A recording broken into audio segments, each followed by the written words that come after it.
right, welcome to the DETV Small Business Podcast, where hustle meets purpose and ideas become an impact. I'm your host, Ivan Thomas, and today we're bringing a conversation, something that you need to hear. I have the co-founder here of one of the most iconic hip-hop websites in the world. Co-founder of AllHipHop is my main man, Chuck Creekmur. Chuck, welcome to the podcast, the Small Business Podcast. AKA Jigsaw. You forgot the Jigsaw part. I was going, no, that was the part. I was going to let you say it because I can't say it like you. All right. How you doing today, man? I'm good, man. Thanks for having me. No, thanks for coming, man. Yeah, and sure. really appreciate it. AllHipHop.com. You've been in business, journalist, avant-garde, creative dude, Renaissance man. Thank you. Well, like one of the best that done it, right? Yeah. You've been around for years, and I remember like when you first started. So let people know who the hell Jigsaw is. Well, first of all, I'm a man that can do a lot of different things. You know what I mean? It's weird. I was looking at some old pictures from when I used to go to the University of Delaware, and I was like, wow, I really used to do a lot. And I think ultimately all of those things, which included radio, included rapping, included programming, artists coming to the university, included fraternity, Alpha Phi Alpha, and all these other things, took all of it and poured it into AllHipHop after I graduated. Right. And that became the source material for what you see today. Yeah. So and I want to rewind, right? Mm-hmm. And we'll call that your toolbox, right? Mm-hmm. That in college you were doing everything. Mm-hmm. Party promoting or anything like that? I wouldn't necessarily call it party promoting, but it was programming. Okay. So we were programming events on the university. University of Delaware. Yeah, business partner Grouchy Greg was promoting. Mm-hmm. So Greg was a promoter. How did you meet Greg? Greg and I have known each other since grade school. So he was my brother's best friend. Okay. And so and by the way, his sister was my best friend. Okay. So we were crossing paths throughout school and beyond. Yeah. And we had similar interests. Both had hip hop dreams, basically. Yeah. Yeah. And you see that through what we have today. So University of Delaware, you fill in your toolkit. You don't know what you're about to build after college, right? Did you want to get a job after college? What was the plan? I wanted to write for the Source magazine. I'll be real, that was sort of the dream for a writer at that time. A young black writer. The Source magazine was kind of it. Vibe was it too. Yeah, 5 mics. Yeah, exactly. Yeah. I wanted to run the Source magazine. Okay. Not just write. I wanted to be the editor-in-chief. Okay. But almost immediately after graduating, I had different dreams materialize. I mean, that was still there, but I began to think entrepreneurially, and from a business perspective, I started to research how to start my own magazine. So how did you and Greg get to the point that, you know what, this is where we're going? Well, I think we both hit the crossroad at the same time. Okay. We both worked at banks. Okay. And we both realized that wasn't for us. And pretty quick after that, I was like, yeah, this is not it. So, I mean, it was cool because I learned a lot of business fundamentals. I learned how to be professional. I learned how to transition. At the bank? At the bank. Okay. So I learned a lot of valuable lessons that translated well later down the line. Right. But when I first walked into the bank, I was very unrefined. You know what I mean? You would see me sagging my jeans, and the white guys would be like, hey, this is country club casual, right? Not what you're doing. So I learned a lot. Yeah, and I think Greg probably did too. How much of that like transferred over to AllHipHop? I think ultimately those moments were essential because we were ahead of the curve as it related to hip hop. Yeah. I mean, we were rebellious. I was extremely rebellious. Probably rebellious to a fault. What do you mean rebellious? I rejected everything.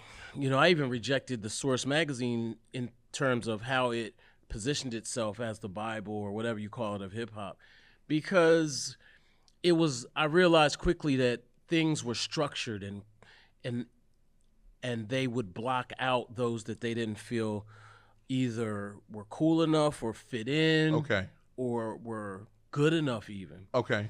And I felt that way across the board. Obviously a bank system is similar to that. Mm-hmm. If I didn't graduate from the University of Delaware, I don't know that I would have gotten that job. Understood. You know what I mean? Understood. So that being said, all hip hop is a rebellious movement at its core, because we rejected everything that we had seen prior to and picked up bits and pieces, obviously, but we put our whole new twist on it. And that twist became the blueprint for current modern new media. Yeah, so and what I'm taking from that, right, back then it was a certain structure, a certain way, right? Mm-hmm. A side, if you will. You guys come in and be like, yo, it's some B side that's really out here that's get 5 mics. B side, C side, D all side. The sides, yeah. If you're a good artist, you're a good artist, right? Yeah. All right, so fast forward, right? You are taking trips to New York, you and Greg, or you're still in Delaware. A lot of the trips to New York was just me going by myself. Okay. Yeah, going by yourself, back and forth. What I want to talk right here is the hustle. This is the chapter of the book called the hustle. Mm-hmm. What was that hustle like for you? Okay, from Delaware, Delaware, University of Delaware, Greg, Delaware, and everything happening in hip hop is New York. Mm-hmm. It's interesting you asked that question, because I moved to New York. Okay. I lived in New York. Okay. And when I moved to New York, everything changed. I was prepared because I had been going back and forth a lot. Okay. And my Timbs were just as scuffed as anybody's. But New York for me was the ultimate hustle. And it's hard to put that into words, but I'll speak from my perspective. Okay. It was the worst and best of times. Talk to him. It was, no insurance, living in Brooklyn, living on a dead man's street, basically. My boy described it as a dead man street. How? Why? Because I lived primarily in Brooklyn on a street that had a dead end. And it was just... What was the name of the street? You remember? That's a good question. I'd have to Google my files to remember that. One way in, one way out. One way in, one way out. And I was a different person back then, so I was built for it. I wasn't scared of it. It didn't even faze me, in fact. Right. But that was the hustle, and Brooklyn was its own thing back then. It wasn't gentrified at all. Right. It was grimy Brooklyn. Grimy Brooklyn. Right. Grimy Brooklyn. Watch your purse.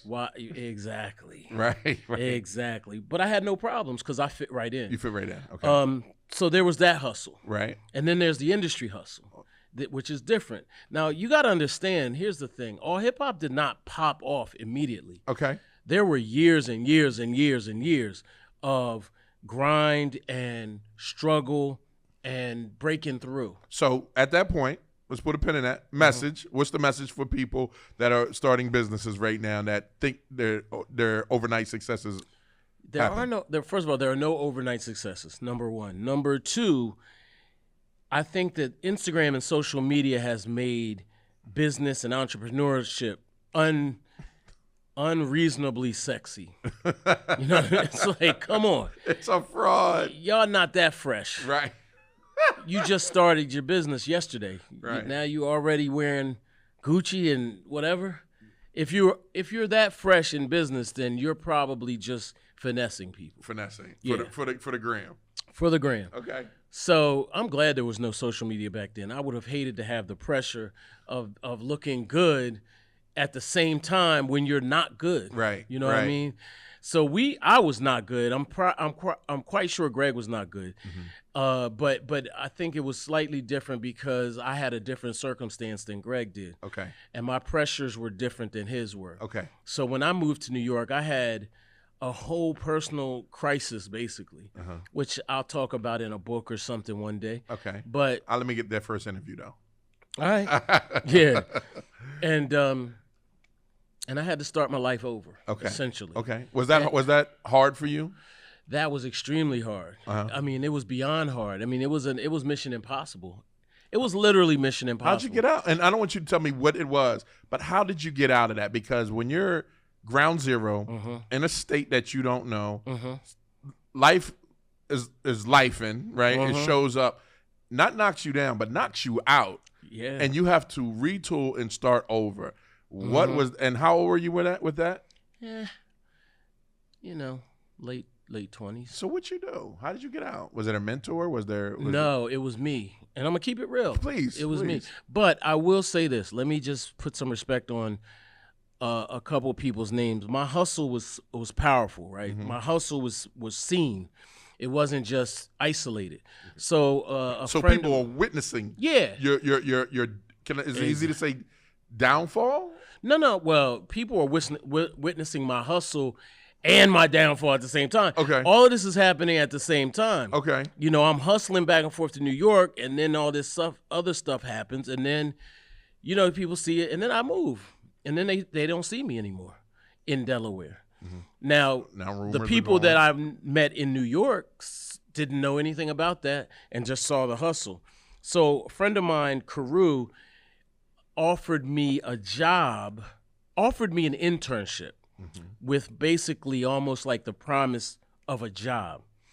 Only thing is, this is the internet, and the internet was getting a lot of money back then, but they didn't have the business plan, or even, I would say, the acumen to support what they were pouring into it.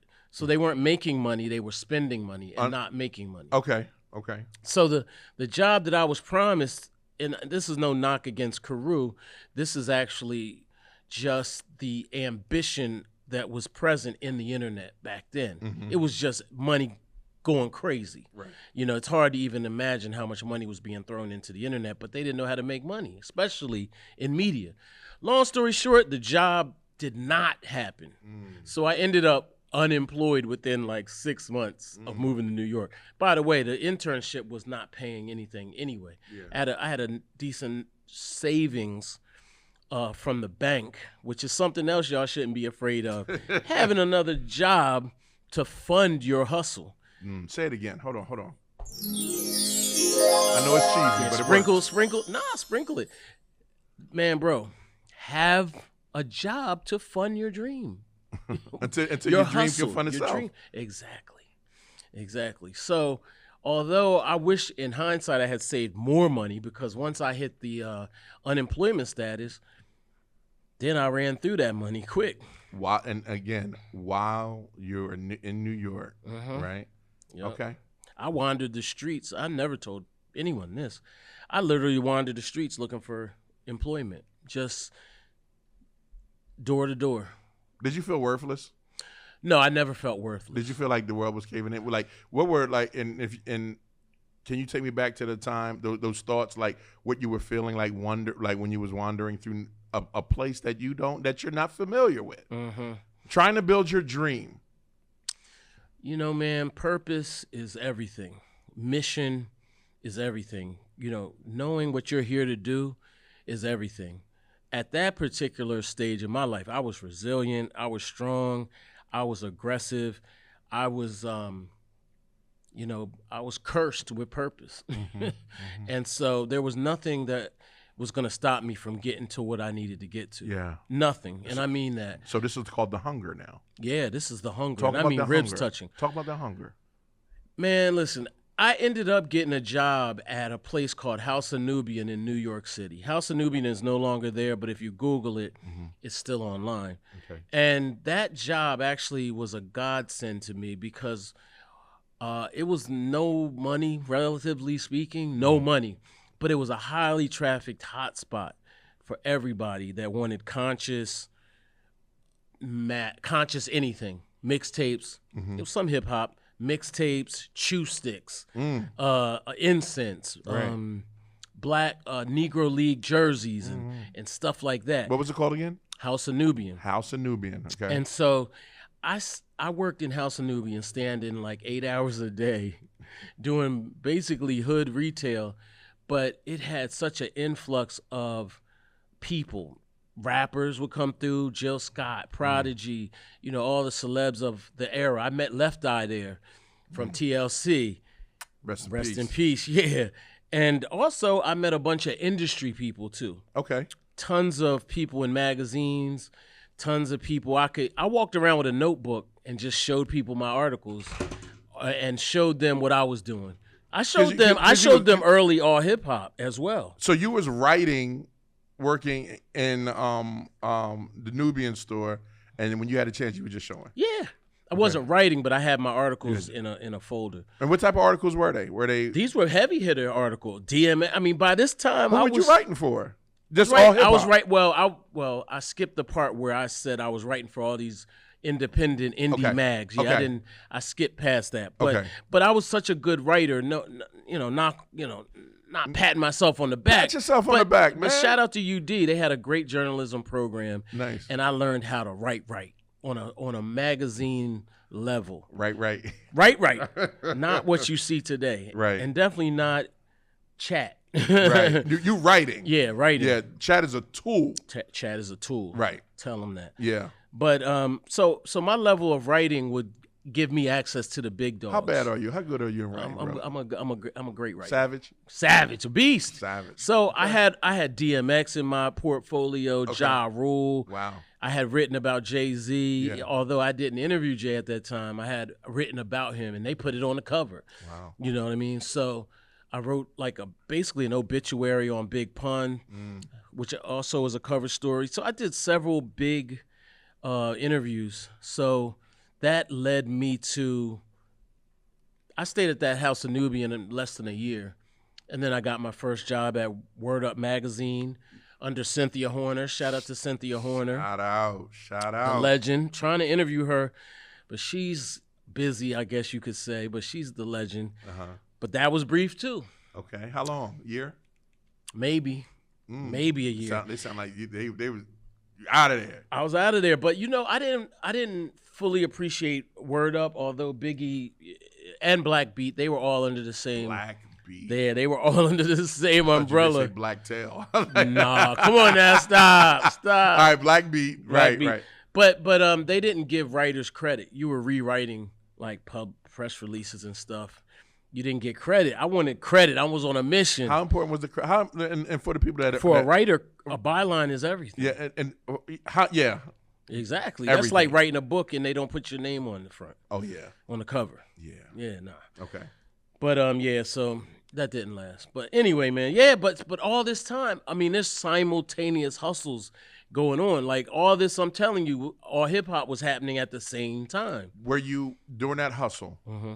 Were you motivating yourself? Like I remember there was times with me when I had to start. Right, I'm looking in the mirror. If you got this shit, you gotta just get up, keep moving. What were the things that you were saying to yourself? Well, I'm gonna keep it real with you, man. I dealt with a lot of self-loathing and depression.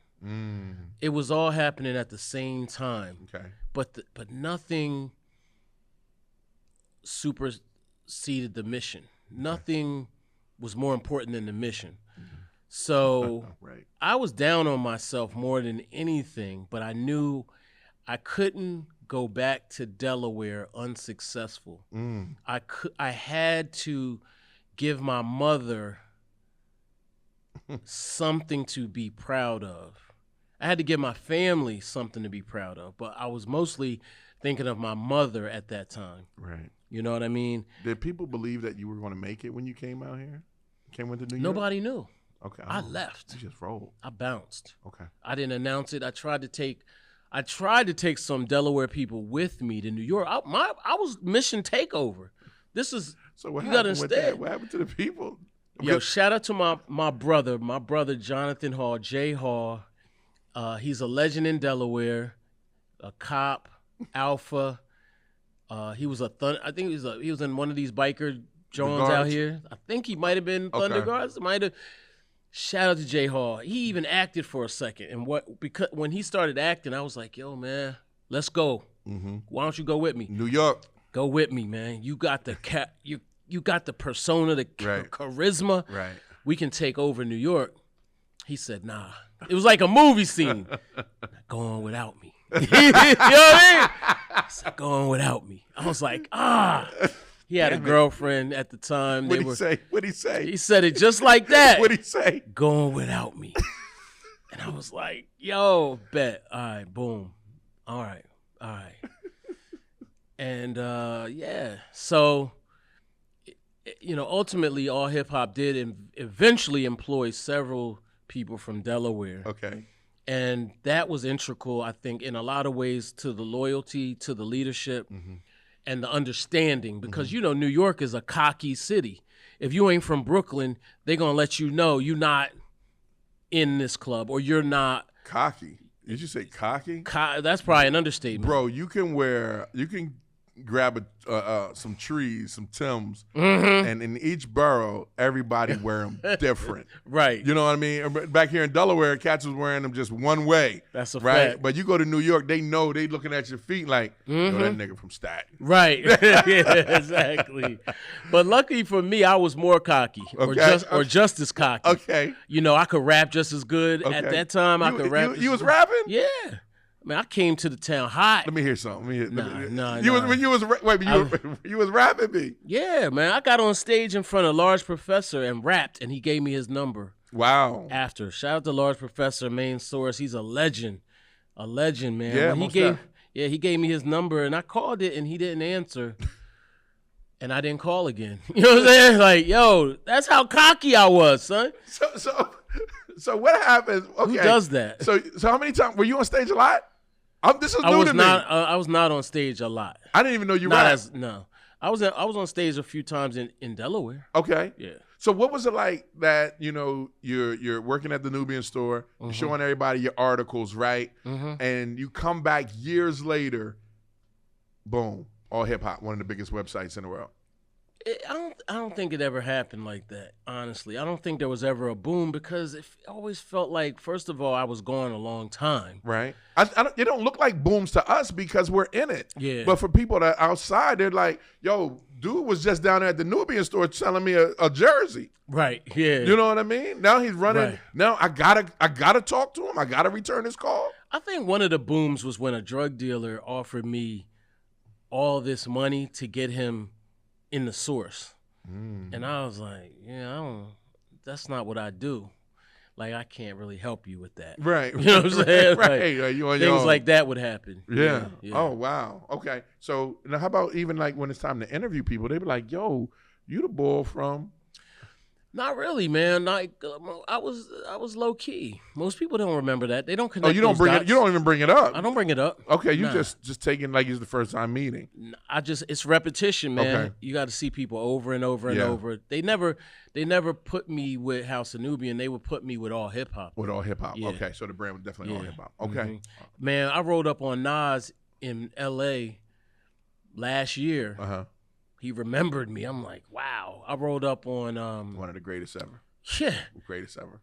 What's that? His face lit up. What's that conversation like with Nas? It was dope. It was dope, man. But ultimately, man, I just gave him a lot of respect and praise because at that point he had dropped 6 projects back to back to back to back to back, and I was just like, yo, thank you for giving the culture all this energy. Yeah. Because he was, between 49 and 50 or whatever. Still killing it. And Jay wasn't putting any material out. Yeah. And so he was holding it down and writing every bar, I might add, because a lot of these OGs got ghostwriters. Let's just put that out there, but that's a whole nother topic. That's a topic. Yeah, that's a topic. Yeah. But anywho, yeah, man. But yeah, repetition. It's like beast mode, right? Okay. Beast mode is like, what do you do with somebody that just keeps hitting you and hitting you and hitting you and hitting you and won't stop and won't quit and won't give up and just keeps coming back again and again and again and again. Every day. Exactly. What do you do with that person? Yeah. What do you do? Yeah. You either hire them, you get them on your team, or y'all just gonna be fighting in perpetuity. Yeah. That's us. Have you ever felt like quitting? Yes. Thanks for being honest. Thank you. Thanks for being honest. Yeah. And what turned that around, if you don't mind me? Well, first of all, this is where you start what you said earlier, where you start talking to yourself in the mirror and you start looking at yourself in the mirror. You know, I dealt with a lot of the self-loathing I mentioned, but by this time, my daughter was born.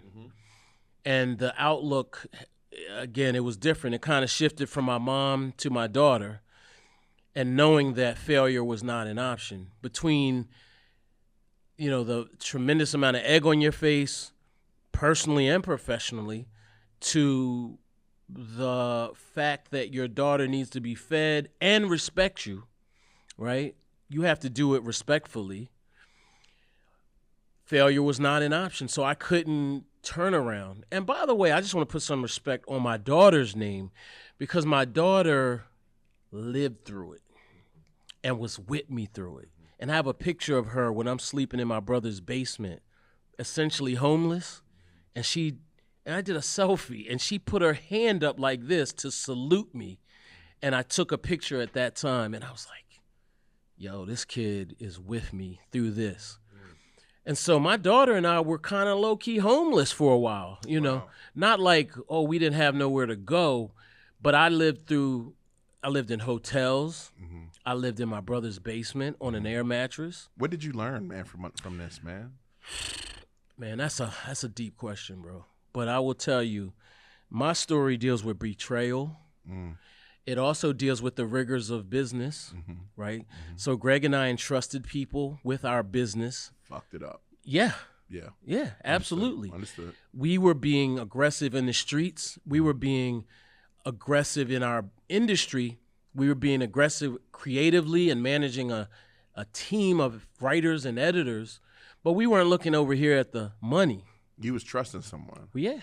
Is that a common thing that you see? Absolutely. In business? You see it with rappers mostly. Yeah. And ball players and high value people. Yeah. But we were high value. Yeah. And still are, right? Yeah. But then it was different. The internet was different. It was getting money, the getting money era.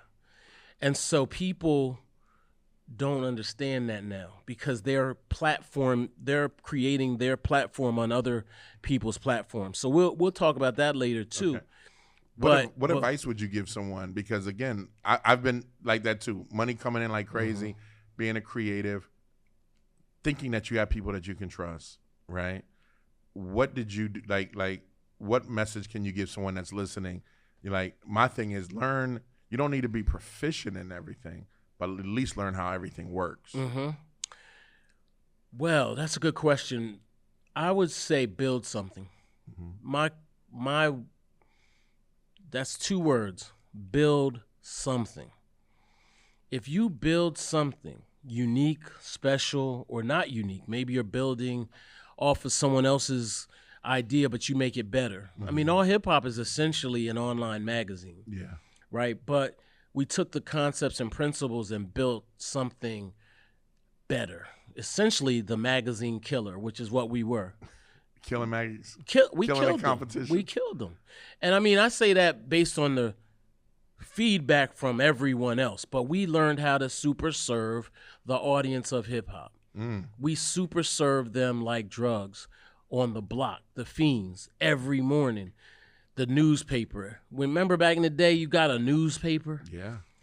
This is what we did, but we considered it more akin to drugs because the fix was different for the information in hip hop. Principle is the same, though. Yeah. Principle in drug selling and the principle in business is still the same. Ask Zuckerberg. Yeah. And all the people that run these social media platforms. They know exactly how addictive their platforms are. Come on. Yeah. That's why they're legislating against it, because it's actually harmful. Yeah. What we were doing was not harmful. What were you doing? What was that? You said out in the morning, right?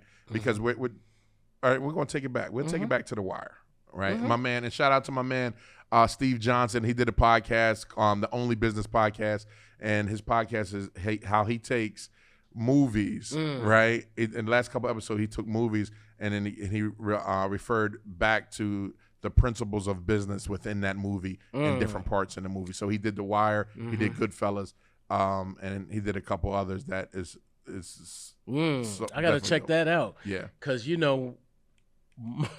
Marlo, we were Marlo. Let's put it like that. We were Marlo. Okay. And when we hit the scene, it was different. In fact, the Source magazine ended up trying to buy us.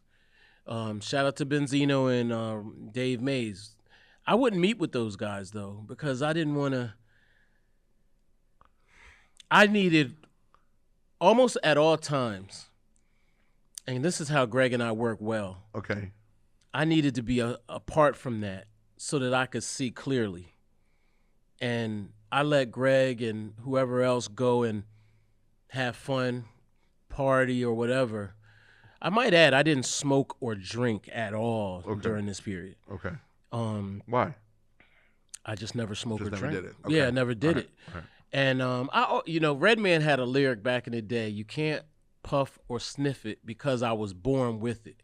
Yeah. And that was my live and die. Like, even though he smoked like crazy, I'm already crazy. I'm good. I'm good. Yeah. I'm good. All the things that I was going through, if I smoked, drank, I wouldn't have made it. Yeah. No, I get that. All right. So like one of my Marlo, right? Yeah. Marlo on The Wire was that dude. But what Marlo lacked was discipline. Right. You know what I mean? Right. But his takeover was serious. Yeah. When he came into Stringer Bell's joint and Barksdale. Facts. What was your approach at All Hip Hop? Was your approach, you and Grouchy, like Marlo, like Barksdale, like who was it like in there, and what did you do? I ain't gonna lie, man. This is gonna sound arrogant as hell, but we were essentially all of them. Remember, we had bank training. We had training from hip hop. We had the journalistic training, not just I'm gonna start writing, but we had actual training. So we were all of them in one, including Omar, right? So they knew when All Hip Hop came in, it's gonna be something, or it is something, or this is gonna mean something. And I want to take. Damn it! I wish I was around back then because I'd love to see the takeover, right? You're talking about companies such as The Source. Who else was around? Double XL, The Source, yeah. Vibe. So when y'all walk in a room, now it's different. It's different, and not even the room so much, but events. Yeah.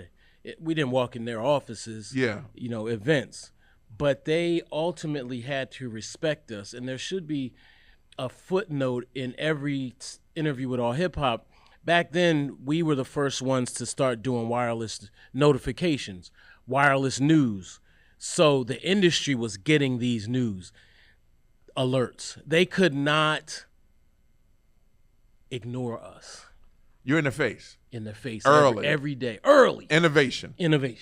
Innovation, bro. Technology, innovation inside your because I was going to ask you, explain to me the product, right? Because if we want to go there, we're going to go there, right? Yeah. If we're going to say The Wire, we're going to go there. What was the product that you was giving away, selling, right? It was backed by innovation and technology. Definitely. And we sold those news alerts. At the bottom there would be a sponsorship tag, one line or two, whatever the product was, and they would pay good money. So now I'm really thinking back, right? So you're talking about innovation and everything going through cell phone sidekicks or beepers. What are you talking about? Two-way pagers. Get the hell out to start. Or what year was this? This is as early as late 90s, to be honest, but it picked up in the 2000s.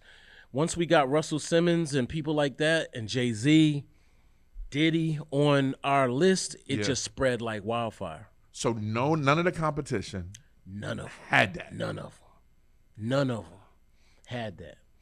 And in fact, Kim Osorio from The Source magazine told me a story, and we were beyond it like that. We were the first TMZ, be very clear. Okay. And so, for example, I'll give you a perfect example. Kim Osorio told me this story. She was the first female editor-in-chief for The Source magazine. She told me that the night Jay-Z got accused of stabbing Un Rivera, music executive Un Rivera, we sent the news alert out before they left the club. So out of the club, so before anyone left the club, they had an alert. Yeah, definitely. And what you got to understand, I'm trying to put some color into this, some context. Imagine the whole music industry has these SkyTel pagers. Oh shit! That one the one that flipped. They light up. Yes, they open up like a clam shell. Yeah. And they light up. You got to understand the visual here. Okay. The whole party has these, and they light up in the whole party. So alert goes off. Yes. Everybody's pocket and sideways is illuminated. Exactly. I can't even tell you how cool it is to be. I mean, it's kind of like power. Yeah. And knowing this is here's the side piece on that. All right. Greg did not live in New York. Okay. So every now and then there would be some heat or some, what's going on or who are these guys or whatever the case may be. So every now and then I would have to face that heat on, because I'm out and about in New York. So and then there's this new guy that comes, the new guy to them that's not from New York, and it's Greg. Now there's some. Well, Greg. No, let me. I'm not Grouchy. Let's say Grouchy. Greg. He was back and forth. Yeah, he was back and forth. Too, right. Yeah. He still came through for the parties and the meetings. We had a staff, so he would come through for the meetings, but he never lived there. And so he probably had a better peace of mind than me from not living there. Understood. But I think that, and I still think and believe that having a presence in the city is important to business. It's important to let people know you're there, feel your presence. And when you're not there, they can, swoop in. And I think a lot of that has happened over the years. Yeah. I want to stay on this space right here about competition and innovation, if we can. You guys come in. You come in with AllHipHop.com. There's many magazines out there that's prominent. That's like doing their thing. And here come these two new guys, right? And you're using innovation to get where you need to be. And no one else was doing this. And it. How important was it for you, or how important is it for small businesses to understand their competition in order to increase sales, to win? Oh, competition is everything. Knowing your competition is everything. You have to know what you're up against and who you're up against in order to win. I mean, you have to know everything about them, in my opinion. Now, you're not going to know everything, but I tried to. I was going to ask you You know what I mean? Like, I knew that these two that run this website are a married couple, and they older, so they not like that. This guy over here, he copied AllHipHop to the fullest, but he doesn't have news alerts. Oh, and by the way, he's from Canada. He doesn't come outside like we do. You know what I mean? He's not here. You know what I mean? Other competition, like eventually World Star would emerge. And I was like, oh, this guy, he's doing his thing. But it's a short-term thing because his business strategy is so, what's the word? Explicit, that you're not going to get ad money to the potential you should be getting ad money. So we were never fully shaken up by anyone. Right. World Star they were the ones that shook us up the most. Yeah, everyone was yelling, World Star, and it was fight videos or whatever, right? Exactly. We were like, that's not even hip-hop. But yeah, I would say World Star. But we ultimately, that leveled off. Yeah. The internet, the social media came in and shook that up. Right. What advice would you give young entrepreneurs today when it comes to any lesson that you have learned? And what was that lesson? You can give me as many as you want. Well, I think that young people have to give energy to the process, time to the process, we are in a very quick success story era. Mm-hmm. But I think if you cherish the journey and really just take time to enjoy the journey, even in the hard times, like my hard times were hard, right? But if I didn't have them, what would I be? Right. Who would I be? Right. Could I write a book based on an Instagram media platform? Like, what does that look like? I know for a fact that I have several books in me, and each one of them is a different part of the journey. Right. You could have a memoir about before all hip hop even started, but all of it flows into the next one, which is when we started. Right. And then the other one could go into when we almost went bankrupt, which we almost did. And learn and so for young people want to get it now. Yeah. Right? And a lot of them can't think past 30. You know what I mean? But if you're able to look at your life in a long form, meaning literally a timeline, if you start your life at 0 and go to just say 100. Right. Don't stop. Like, it doesn't stop. Right. It doesn't, like, for me, I have no intention of retiring ever. Right. I have every intention of pouring out every talent I have. Right. Even if it ends up being teaching other people. But at the end of the day, you have to look at your life in a long form. And then you'll understand that at 50, it's not over. It's just beginning. At 6, exactly. It's 60. I have a mentor, and I know, and by the way, we never get a mentor. Okay. I was going to write in a book based on not having a mentor. Right. But I would recommend getting one. Oh. Now I have a semi-mentor, and he's in his 80s. Right. And I said something about going to higher education, trying to get my this, that, or third, or whatever. I was like, man, I think it might be a little late. He was like, man, please. Right. I was your age, and I did it, and now is the perfect time for you to do it. And understand, this is the car I drive. He broke it down. Wow. He was like, I'm driving this. Right. I'm doing this. Right. And I was like, wow. I think we're scared, man. I think we're scared as I don't know what it's like living as a white man, but as a black man, that we're scared to say, 1, I need help. 2, I need to go to the doctors, right? And that's a whole nother episode right there. But what you find is, and did you find this when you were looking for a mentor, that they were like, yeah, I got you? So here's the thing. All hip hop was a hot property, hot top, hot everything. Right. So all the mentors we met wanted a piece of the company. Oh, wanted God. to, you know what I mean? Like it was always a catch. How do you? It was never like, I'll mentor you through this. How do you sideswipe like the catch, man? Because and even with that, how do you maneuver through like all that fame, all the money coming in, the publicity, and you got people such as chicks, dudes, people that are trying to act like they're a part of the fam. Like, how do you look past that?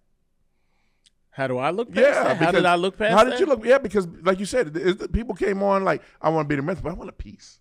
I want a piece of the pie. Right. Bruh, first of all, I came in the game with a girl. So girls didn't faze me. Right. I was locked in.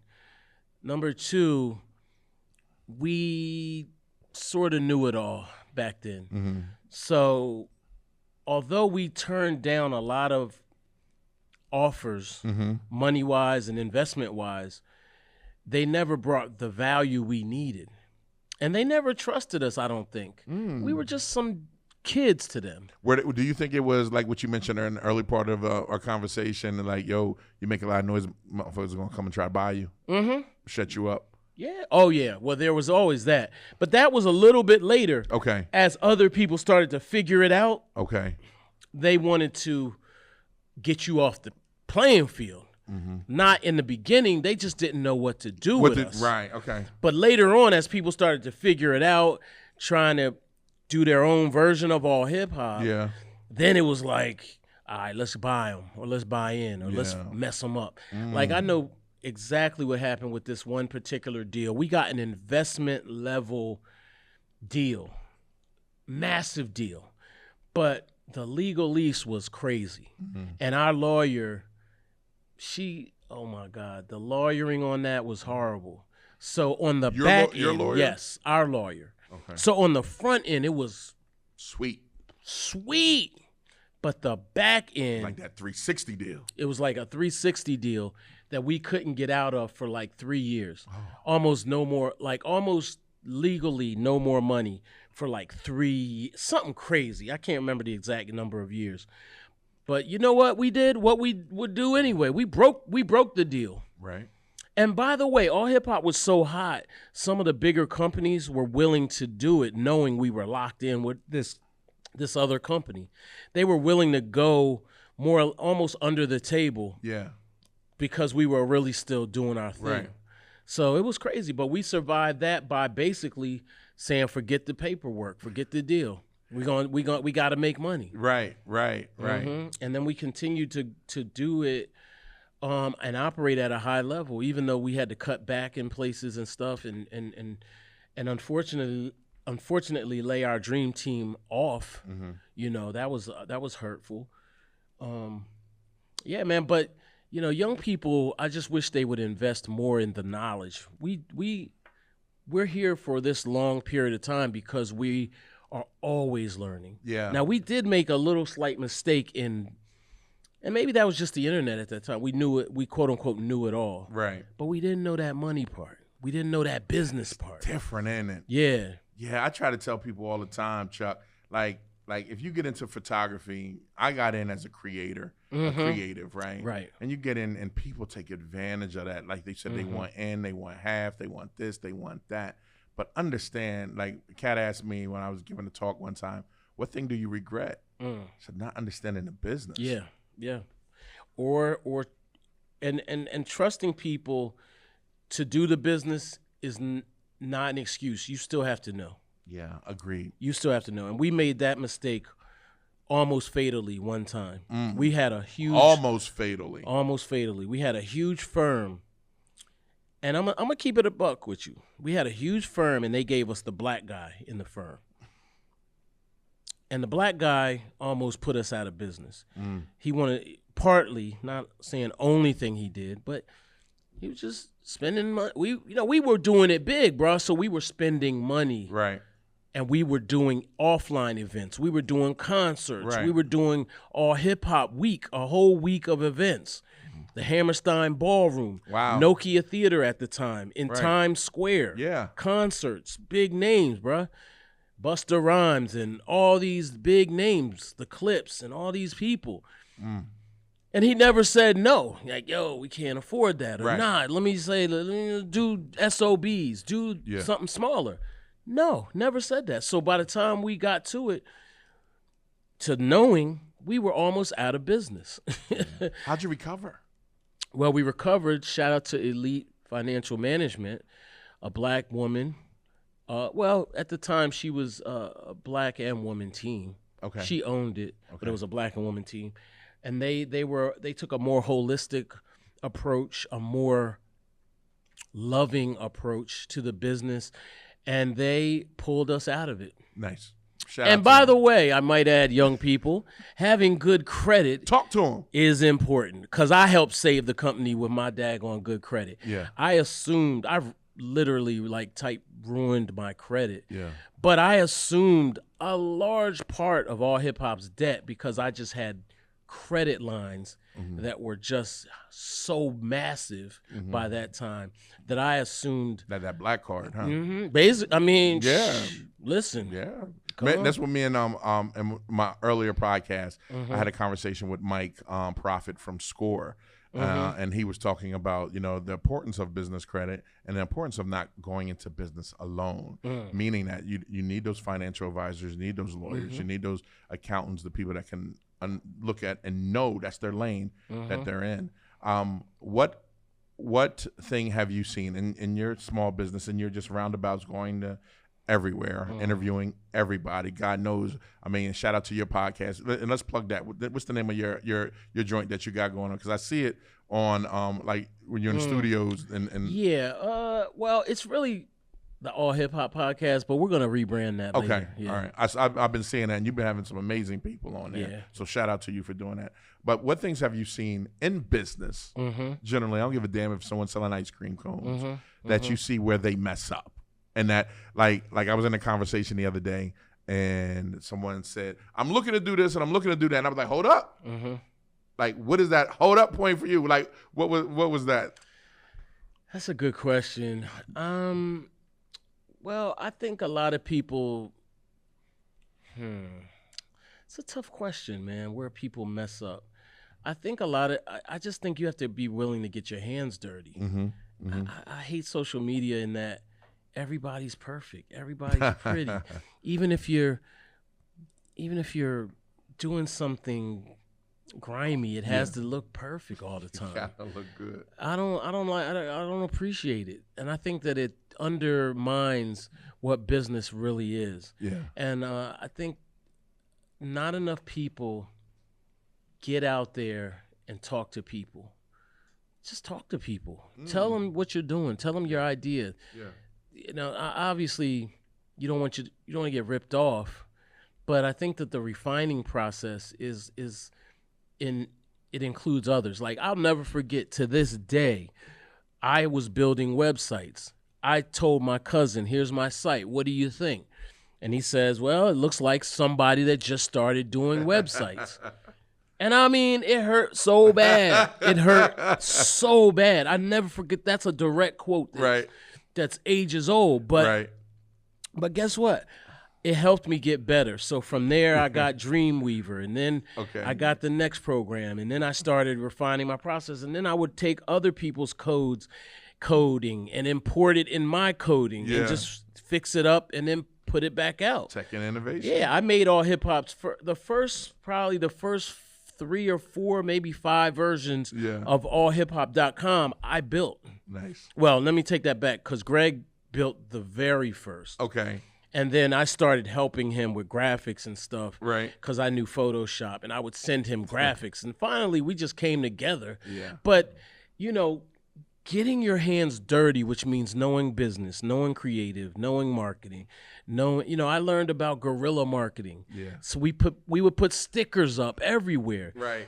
Eating the competition, and there's a face of Jeffrey Dahmer up there. That's so ignorant. But people never forgot it. Right. You know what I mean? Yeah. And so these are the daring, bold things we used to do, the things that could work against you. Yeah.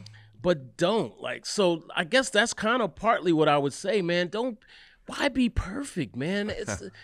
I'm a perfectionist, right? But then there's a creative side of me, or young creative side of me, that did all the things and didn't care. Right. And I think that I would love to see more fearless young people. And that does not mean being ignorant or taking your clothes off. It means, like, do something that's going to shake the whole world up. And it can help the culture. And help the culture. I got it. Inspire somebody. Yeah. Like, I don't see enough inspirational figures now. Now, and the ones that are, I don't get the impression that they're genuine. I think it feels very clout driven. You know what I mean? Yeah. And I don't know. I could be wrong. I'm not judging, but I want to see some authenticity. Yeah, I'm tired of seeing in the culture, just like even like when it comes to us in media. I'm sick of seeing us fighting each other. I'm sick of, like, I understand it's ratings and all that, but what I don't understand is that we're better than that. Yeah, that's my point of view. That's Ivan Thomas coming from. I'll even say it, speaking as executive director and founder of DETV. I hate that for our people. I wrestle with it because people take shots at us and have taken shots at us through the years. I mean, Double XL, Elliot Wilson, I'll say his name, Elliot Wilson, shout out to him, took shots at us for years in the pages of Double XL. What type of shots? If you don't mind me asking. I can't remember exactly, but he used to call us AllHip. Oh, wow. And what did I do to you? Okay. Except want to write for Double XL at a point. Right. And so, I mean, that there is interesting. But I'll say this, man. I don't do beef because I'm no thug. I'm no street dude. But I don't do it because I don't want to turn up in a way that becomes different than just talk. Yeah. And so, for example, when I saw Elliot in person, I was like, what's happening? And he did his typical Elliot Wilson laugh. And I was like, what are we doing? Like, you was calling us out our name in print. Yeah. And here we are, and it's giggles. I just never understood it. Right. And again, there's no beef now. Right. And I'm no thug. Again, I want to stress that. But I don't believe in addressing things publicly that are fiction. And that's all I do. Right. I will see you when I see you. Right. There's a rapper right now who has publicly keeps telling this story about all hip hop. And I'm like, dude, we're a lot older now. That was like years ago. Why do you keep telling this story? Bringing it up now? Yeah. And basically, who's the rapper? I'm not going to tell you because I'm not putting any. No more. No energy. I'm not putting any energy to him. Roger that. But I will tell you this: we can go into a closet and lock in for 30 seconds to 3 minutes or whatever you feel you can go, because you're not like that. But you keep mentioning our name like you were going to do something to us. And by the way, man, we were young and wild. Yeah. If this particular artist wanted to get down, it would have been a problem. Yeah. Yeah. Let it go. We here now. Let it go. We here. We understand, because it's like this thing, the mindset of when we were young at 20 is not the mindset at 49, 50, right? Like, we understand now it's about feeding the homeless, helping the people, clothing the people, right? Keeping the culture alive and keeping it dope. Give back. That's the other thing you should tell people. We should tell people.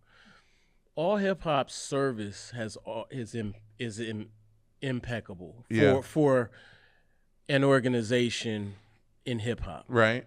Our give back has been on every level of the game. Right. And I think that's another reason why we've been around for this long. Right. Most people don't give back at all. No, they don't. Yeah. No, I remember, and shout out to y'all, you and Grouch, right? I said, yo, I'm having a turkey drive, and y'all cats was there. Yeah. Y'all showed up, right? And there has been a lot of people in my life that has been around because of DETV and what DETV can do for them. Right. And then there's some people that I don't see in a long time or whatever, but when I call, like, me and you good, right? We cool. I see you every now and then, and it's always been, what's up? But when I say, yo, I'm having a joint, y'all showed up.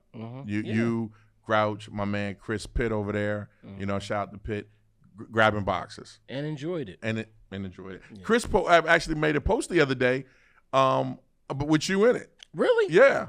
Talking about, we do this. We community cats, right? And I was like, yo, that's really dope, because I think y'all just met that day, but y'all out there, giving back. Yeah. So, again, thanks for that, man. I really appreciate it. Look, I'm going to let you go because I'm looking at this clock. I'm like, I got work to do. Okay, you got work to do.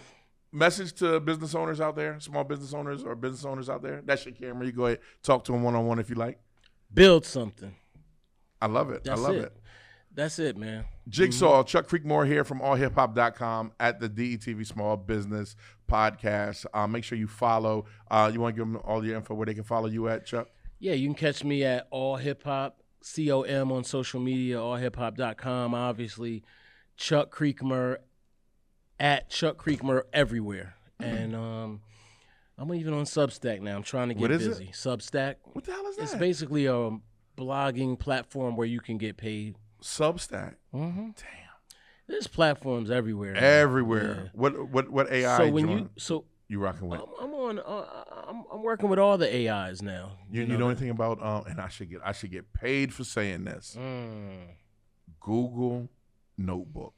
Just was brought into my orbit today. Insane. I'm gonna look into it, but let me urge folks to get your skills up. I'm looking into your skills, not Chats, not Claude's, not Donna, yours, your skills, and use those as tools to augment you, to take you to superhuman levels. Do not rely on them to get you anywhere. It won't work. It's a cheat code that's basura. Basura. Basura.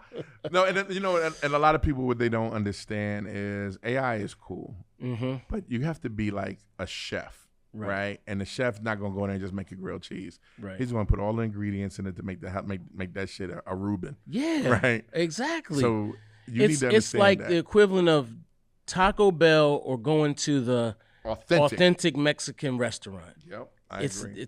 And people can see it. Yeah. Like the other day, and taste it. Everything. I put up a real quick caption. I was just rushing. Boom. Somebody said, "Man, this reads." He said something like, he was like, "This reads like robotic," or I forget the word he said. And I was like, "Yo." Now, granted, AI is going to evolve. It's it's evolving every day. My co-pilot has evolved. He got a whole nickname. Right. He's like, "Yo, what's up? This is Co." So where we are now, yes, this is my advice for you now. Yeah. But but stay on it. What's it called? What's it called on the Terminator? What was it? Skynet. Skynet here. Skynet is real. All right, this is your main man, Big Ive. Chuck, Jigsaw, thanks again for coming, man. Really appreciate it. Doors open, keys under the mat. Make sure that anytime you want to come by, click the on switches and rock out. All right, it's your main man, Big Ive, the talk of the town, Mr. DETV. This is the Small Business Podcast. And be sure to check the network out for my main man, Steve Johnson, with the Only Business Podcast, where he's taking movies and giving you the principles of business inside the movies, along with the scenes of the movies and the characters. So you definitely want to check that out. The Only Business Podcast here on DETV. And I think after that, make sure you follow, like, subscribe, and all that good stuff. And look out for the merch. That's right. We got merch. There you go. We got merch. All right, DETV. We got Delaware's attention.